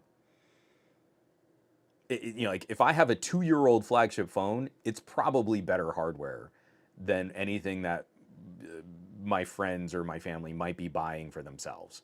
Like they live out of mid-rangers and entry-level phones. So if I go like, hey, here's like a 2-year-old OnePlus, but this was a top-of-the-line OnePlus, this is gonna be a better phone than the Motorola you were gonna buy on or get for free on contract. Let me get into the chat here. That was enough rambling for me. Let's see what you have to say. First of all, Muppinish, that's why I'm looking at the X-Real Air 2 Pros. Hook that up with my Xperia Pro I or my Samsung work phone to have the desktop experience is a great plan. Do that. I love my X-Reals. I love my Rokids. I love my TCLs. I'm a little lukewarm on my Ray Neos, but it is so nice. And when you need big screen, you have big screen. And when you don't, you've got good phone screen. Get yourself like a little Bluetooth mouse and keyboard. It is amazing to travel with. Okay, sorry. Fat Produce! Hey, Andrew, we were just talking about you and the hoodie you got me. I hope everyone has a logical Thanksgiving. You nerd. All right. Muppinish also asking, can you adopt me into your family and share your ocean of tech with me? I've had a few offers, and I've also really looked at better ways to try and do giveaways, and I'm really struggling to find good ways to do stuff like that. Because to me, it's about supporting an audience, not just giving stuff away to try and boost my numbers. And then also, it's majorly a pain when you try and send this stuff overseas. And with the limited gadget budget that I run to try and pick up new hardware to review, and then also just to like facilitate things like not having a computer that blue screens in the middle of your podcast would be super great. I cannot afford to ship product and pay taxes and fees and get stuff to people in other countries. It was really unfortunate. Matt, we were doing trades back in the day. Like I sent him the LG V50 with the dual display case, and he sent me his ROG. It was a really great little collaboration until we both got hit with hundreds of dollars in import fees from our various country governments to facilitate that collaboration. You're like, we didn't sell this stuff. We didn't make any money on it. And these companies are charging like, was it UPS and FedEx, hundreds of dollars is, well, it's a phone in there, so it's got to be $100 to import this phone. And you're like, that's awful. So if I give something to someone, I kind of can't afford to just give something away if they live outside the United States, and it guts me, especially with some of like the Xiaomi and the Vivo and stuff like that I've got. It would be nice to find some other people that could use these things. It would be great, but I can't pay for that. Oh, Gadget Guy 2020, my 21-year-old son and 18-year-old daughter for the past 6 years, my old tech. I love that. I understand why people really like to highlight trade-in deals, because sometimes they're very good. But if you are operating a family of tech that needs to be sort of like, a mother, a father, and maybe some kids, I find like trade-in deals are actually kind of terrible. That strategy, Gadget Guy 2020, where you can kind of hand down perfectly usable, great high-performance gadgets, I think is a much better solution than, like, man, I was going through the airport in New Mexico, and it was shocking to me. First of all, it was shocking to me to see how many Sony headphones were in operation. The XM4s and XM5s are crazy popular. I guess in New Mexico, or people flying through New Mexico. But it was almost like a 50-50 split. It was either Sony and some token like Bose and a few other like headsets, or like AirPods and AirPod Max. So if you didn't see little white earbuds or those silver canister headphones, it was mostly Sony. But when I'm seeing like $500 Bluetooth headphones on tweeners, I kind of wonder like maybe this whole operation is a little out of whack. I'm a huge advocate for spending a lot of money to protect your kids' hearing. I don't know that that means buy AirPods Max. I don't think that's the hook. But anyway, El Jefe reviews. One is hoarding them portable monitors. I kind of am. So I'm giving one to my sister. See, part of this is also like I have the laptop docks. So right now, if I wanted to set up a multi-screen, I've got two UPerfect and three Next docks, because I still have my original Kickstarter Next dock. No, not original. I have my Kickstarter Next dock 2. I still have that guy. I love that frame. That's still one of my all-time favorites, even though it's a little bit heavier. So I've got two UPerfects, three Next docks. I've got an Innocen. I've got a WiMAX-it. And so what is that? 1, 2, 5, 7. Yeah, I think I was right. I have about 8 portable monitors right now. I don't know, is that hoarding? Okay, so I have 8 portable monitors, but then I also have 4 pairs of XR glasses. So do those count? Do I really have 12 portable monitors? Yeah, I guess that does kind of count. Yeah, if I'm going to say it's a face display, then unfortunately I have to live by my own rules. Muppinish. I used to give all my older PC parts to my little cousin. I've donated countless parts from the Core 2 Duo Extreme to a Ryzen 5 2600. See, you're doing it right though. I mean, I know you said you wanted to be adopted into my circle, but like you're passing that stuff on. You're doing a good job of that too. Dave Burns. But Juan, regifting and used gifts are bad for the GDP. Won't someone please think of the shareholders? Won't someone please consider the economy? Not the economy for like regular people living on the ground, but how rich people make more money off of the backs of the poor people. Coppa Cash, that's not a bad problem to have. Coppa Cash says, I don't have enough tech to regift. I mean, that means that you're probably keeping an appropriate amount of electronics on your side. I have the problem of kind of getting saddled with some of this stuff that I agonize over how to appropriately make sure it doesn't end up in a landfill. And that's more difficult than I can sometimes quantify. So it sucks. Okay, Aditya Inil. If anyone were gifting me a used phone, my only demand is that the battery be in a good condition. 85 to 90%-ish battery life capacity after 2 years is good for me. And so, I mean, like, my Pixel 6 Pro, that was a daily driver phone for me for a good chunk of the year that it came out before the 7 Pro came out. The 6A, I did not put a lot of mileage on. So I feel like both of those are in the high 90s for battery health. So I feel like we're in pretty good shape there. I only had a case on my 6 Pro. So I'm going to go ahead and give them the Peak Design case. The bumper case that came with the 6 Pro was one of the all-time worst cases ever sold by a manufacturer in the history of Google devices. So they went to that plastic hard shell but rubber bumper, and not only did it crack and split with sharp edges that you would have sliced open my hand, but it also peeled away from the hard plastic backing. That case was terrible. And whoever came up with that case for Google, they did a bad job, and they should feel bad having done as bad a job as they did. So I will be sending along the Peak Design case, but I never did get a case for my 6A. My 6A was really just where I was running Android betas.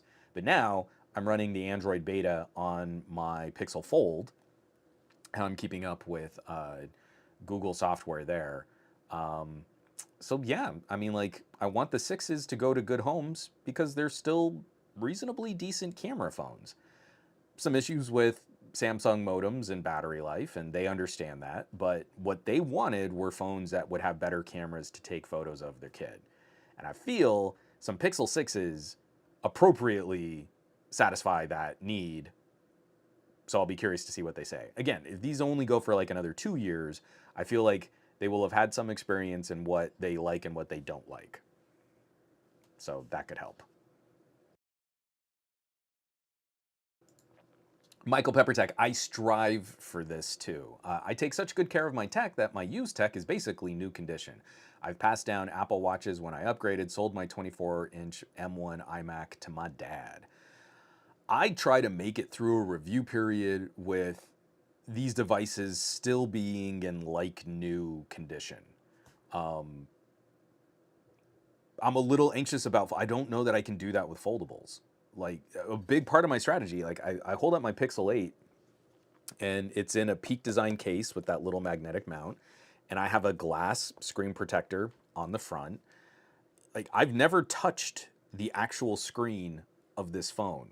After unboxing it, I had a screen protector ordered. It was there the next day. I slapped it on there. The case took a little bit longer, so I did use, I think I still have it here. Yeah, here it is. So I had a Spigen little kickstand case that I used for a little while I was waiting for the Peak Design case to show up. No part of this phone has ever been exposed to the elements. I am trying as hard as I can to make sure that that device is like in as good a condition as I can keep it. And then maybe it'll find some kind of second life 2 years from now, 3 years from now, someone who just needs a phone. And I can like literally just go, all right, here's this. It's gonna be a little older, but it's gonna be good. Um, Coppa Cash, good thing I got a Miami address. Wink, wink. Um, okay, so from Malik, I've been weighing in. Let me try talking. Talking is hard. I don't know if you all know this. I've been weighing in on options. I was thinking of selling my 9 Pro for a discounted price for someone who wanted the Open, but also maybe give it to my dad who has a Moto X3. Yeah, that's tough. So Malik, that would be a pretty nice little upgrade to go from a Moto X3 to a 9 Pro. But yeah, I don't know. See, that to me is also a part of this where like some of these things I get and their relationships with brands and I want to cover longer term, but then that never really sort of lands exactly the way that I want it to. But you know, I've got a couple OnePlus phones over there that to me are almost museum important devices like the OnePlus 8 Pro. I'm not going to give that phone up. That to me was a critical turning point in OnePlus's camera technology. And it to me showcased how lazy tech reviews got when people are like, oh, you know, OnePlus cameras, they're mediocre, blah, blah, blah. And you're like, then you didn't really take photos with the OnePlus 8 Pro. Because that camera was baller. That was just legitimately a great competitive camera against other phones of its era. Not for the price, literally just head to head. Great camera. But when you're bringing up points like that, like, do you want to try and do a trade-in? Do you want to try and sell it? Do you want to try and gift it or give it away? To me, it really comes down to what do you think the reaction from the family member will be? Because for a lot of my family, if I were to give them a phone, I actually think it would be stressful. Like they'd get it and like, oh, I've got to set it up and then I've got to switch my plan over and I don't know and then this and that. I'm not going to get the same kind of support from my carrier because I didn't buy the phone through the carrier. It becomes a bigger problem than it is something fun for them to get. And if you think that might be the reaction, like if you gift your, I mean, there's probably a reason why your dad's on an old Moto, right? It's the apathy or the momentum, not wanting to have to facilitate the change to a new device. It might just be stress. And if you think it might just be stress, then sell it, get that money, and get yourself something fun. Michael Peppertech.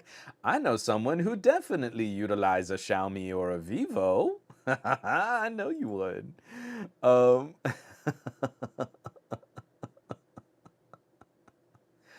from JFR, for the last 3 years or so, I've been giving my kids my old tech to them. They don't need the latest and the greatest yet.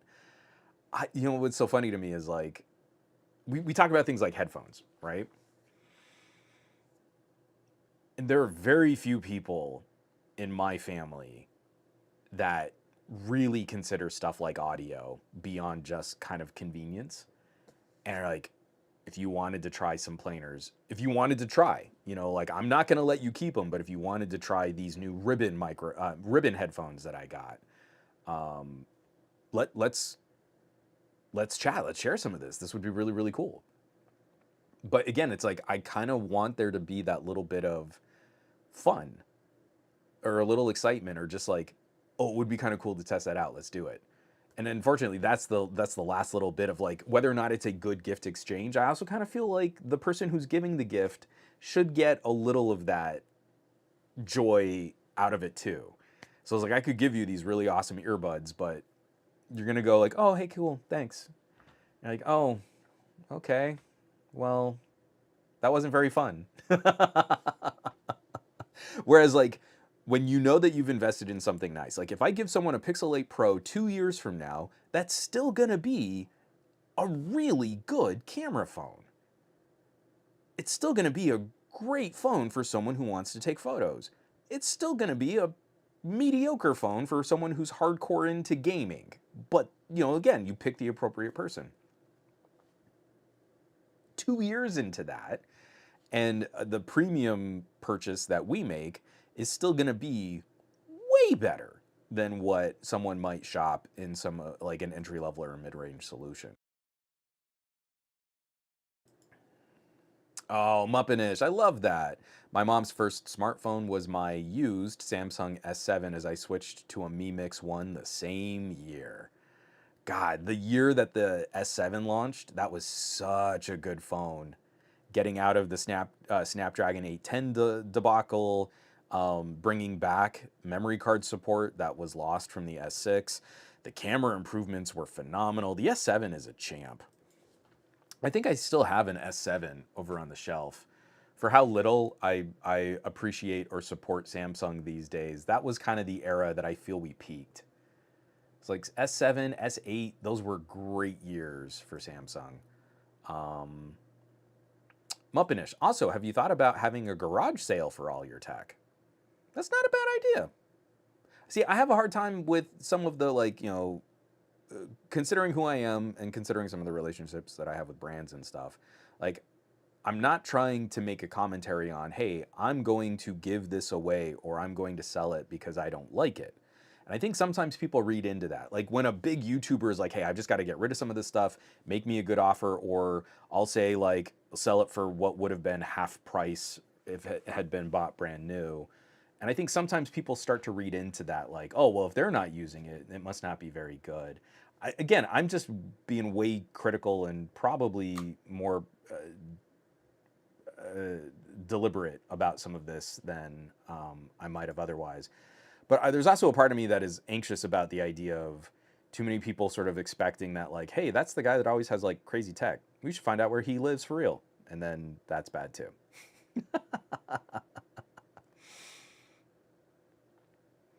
Ooh, Sam, I am actually writing part of this up in a video. Unfortunately, I'm going to not be able to get the video out before the end of Cyber Monday.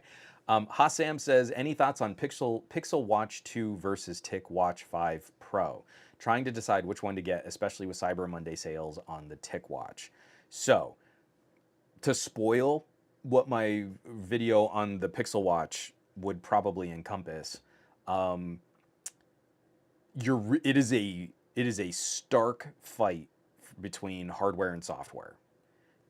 Mobvoi, they actually do a pretty good job of updating their watch for things like security patches and bug fixes, stuff like that. People who say, I never got one update from Tick, that's not true because you will see on your watch that it has more up to date software than what you bought on the watch. So it had to have gotten updates at some point. The hardware is phenomenal. I like the Tick watch so much better. The battery life, so much better. It is so annoying to me that the few features that I do like kind of interacting with on the Pixel Watch are software that is just sort of arbitrarily locked to the Pixel Watch. But if you want the full experience, the Google Assistant, if you like Fitbit integration, I'm kind of take it or leave it with Fitbit. I don't really care. Um, I still feel like the Pixel Watch kind of demands additional accessories. Like I've got a little case on my Pixel Watch just because I don't like the design of it for outdoor hiking. I don't do a lot of like rock climbing, but occasionally like I'm in really kind of rugged terrain, especially like I'm on an e-bike and I'm taking it up hills here in the canyons. Like I don't trust that just, whacking the side of this watch, the all glass curvature of the Pixel Watch is going to survive well. Whereas on my Tick Watch, I'm really not bothered. This thing is so much more durable casing wise. So that's the thing you have to answer for yourself. Do you want a true always on display? Because like right now, if I'm just slow, like you'll see my Pixel Watch just turned off. But if I just want to look at my watch, I can't see what's going on. I have to like move it and get it to turn the screen on, and then I can see what's happening. And that's not a problem you have with the Tick Watch. The Tick Watch is going to double your runtime at least. But can you live with an older build of Android and less support for Google services?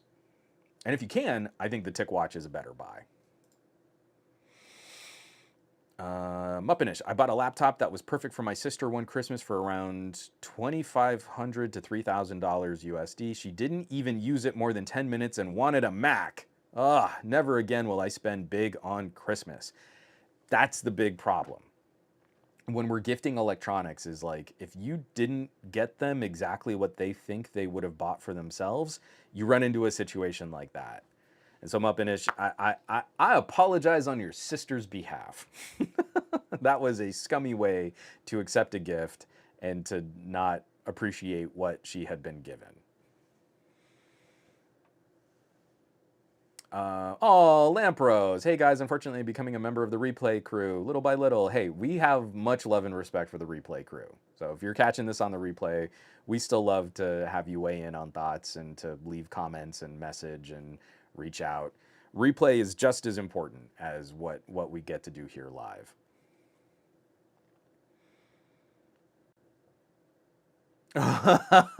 From Malik.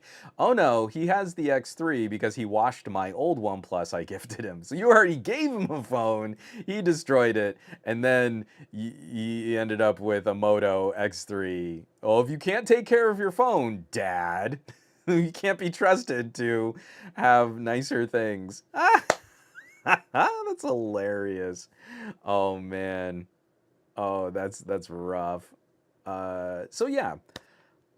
Okay, so kind of what I'm getting from this is also like, I guess like what makes for a good gift giving exchange isn't just like, hey, is this something cool, or is this a really good gift, or is it something that you can still use? I know for me, it's kind of like keeping something out of a landfill. That to me has become a critical aspect of a lot of the stuff that I look at. When I look at accessories, I don't want an accessory that's built just for one phone. I want accessories that can be broadly used across product lines. So something that works on a phone, that can also work on a tablet, that can also work on a laptop, that can also, talk to my desktop. That to me is like a really successful accessory. But also it just seems like communication. Communication might be the thing.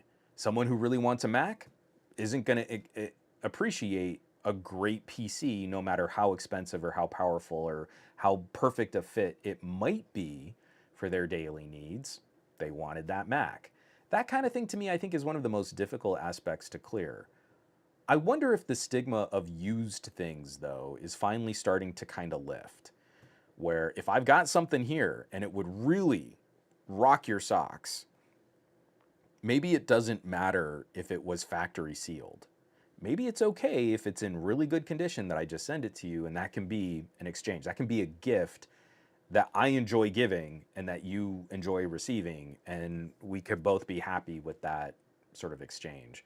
It's just for me, like I still want to nail that. It's really fun. It's really special when you see that like kind of twinkle or that glimmer of like, oh, what is this? Oh, this is what it was. It's what I wanted. That's the trickiest part. I love that moment, and I love experiencing that moment from the giving side. And I want to see that in someone when they open a package. And maybe that's not always the most exciting. You know, like I've got a Xiaomi 12s Ultra here. I'm not going to be gifting this phone because I still rely on this for a lot of work. If you catch last week, we did the interview with those MediaTek executives. That's what I shot that interview on. The main sort of wide shot came from the Xiaomi 13 Ultra, and the close up on the two on Finbar and DS. This was shot from the 12S Ultra. It's actually kind of like the telephoto on the 12S Ultra, a little bit better than the telephoto on the 13 Ultra. Short story, already way too long. So I'm not gifting these. Like these are now a part of my workflow, but there are other things in here where again, if someone enjoyed the process of like kind of catching some tech, that would be cool. But you know, hey, I wrap up this nice box and I send this package and you unwrap it and it's like a phone. Not in the full packaging or in the full box. I don't keep all that stuff, but like it's a phone and some accessories sort of loose in the box. I guess that wouldn't be as fun as getting like the factory sealed device in all the fresh packaging and stuff. And I guess that's the one thing I hope will kind of continue to weaken as a stigma. I know, like, you know, Aditya was saying, like, hey, if someone were to gift me a phone, I'd really just hope that the battery was still in good shape. Hopefully, in the near future, we won't have to worry about that. You get a phone as a gift and it's used, and you can just go and buy another battery and pop it in yourself. That would be great. So, um, yeah, gift giving is still a very delicate dance of expectations and understanding the recipient. And I think maybe that's just the last part of it. The better communication. Maybe that's all I'm really trying to look for. And this is also a part of it. I think this is why I got interested in kind of talking about this. Kopakash says when it comes to gifts, I usually ask what they want. If I get it, if I can't get it, we'll give them a gift card to get it themselves. And it wasn't so much like I was asking my brother what he wanted. I wasn't asking my sister what she wanted.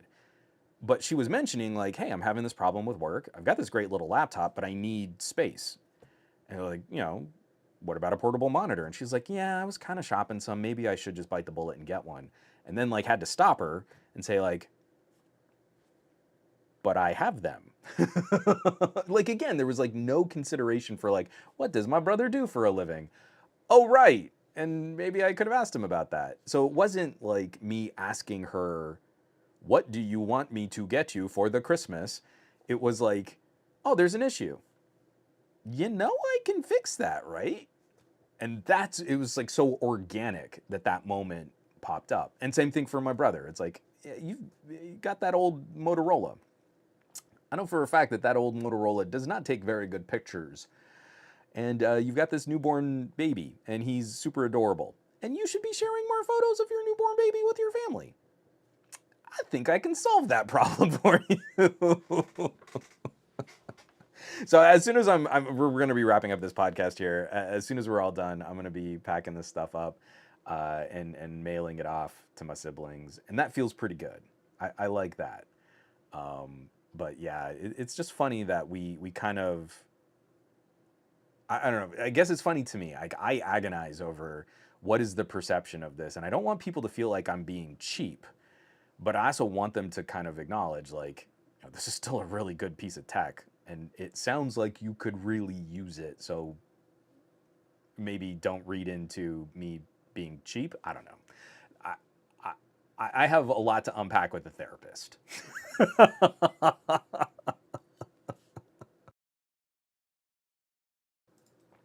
So, folks, it is that time. Thank you for weathering the storm of my computer blue screening. Apologies that it took so long to get the stream back up and running. I appreciate, and Lampros, definitely, I appreciate all the replay crew folks checking this stuff out.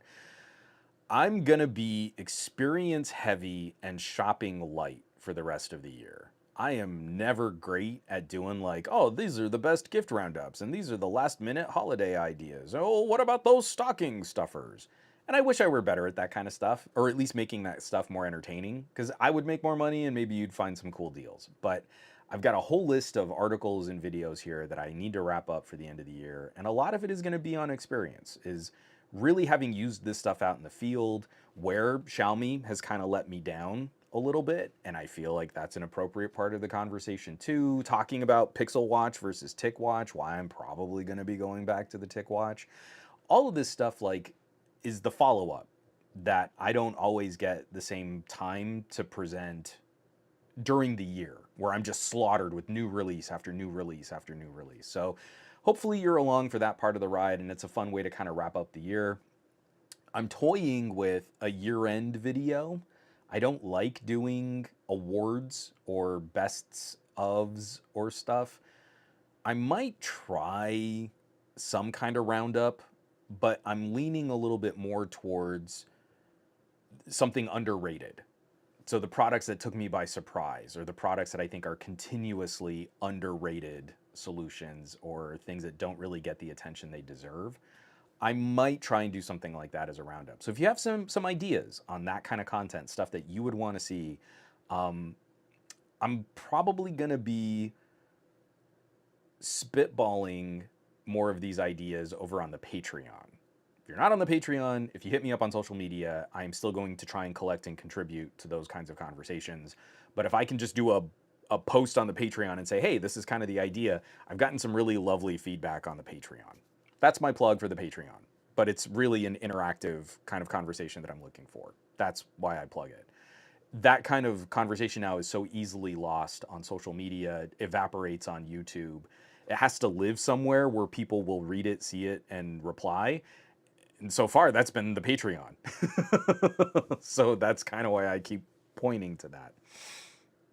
So, folks, I hope you're all gearing up for a lovely holiday season.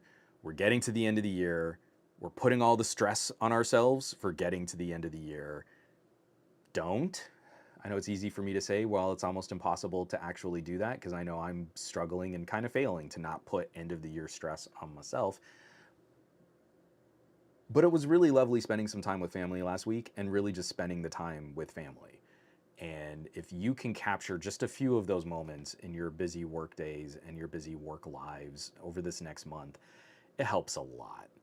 And it doesn't have to be the traditional Norman Rockwell, like we've got a turkey on the table kind of moment. If it's just like cheeseburgers with a cousin, or a phone call to your grandparents, just something to spend that time with someone you know cares about you, does wonders. We can sometimes go really dark over the holidays, or not want to burden people with problems, or not want to like step on any toes, or try not to give in completely to those kinds of instincts, because more often than not, those people want to hear from you, and those people want to talk to you, and those people want to spend time with you, and they want to eat with you, and they want to share and laugh and cry. And it's the right time of year, as we're all in that mindset of like looking over the past year and the past years, and kind of celebrating all that family together. So I hope you find those moments. And if not, come hang out on Mondays. So I'll be the dork talking about old phones that are probably becoming fire hazards in my office. Folks, I want you to have an amazing week. I want you to do awesome with your technology. I want you to be awesome with your technology. And I hope to see you back here next week for another episode of the Monday Morning Tech Chat Show on the SGGQA podcast channel. Be safe. Take care. I'll catch you back. I love you all.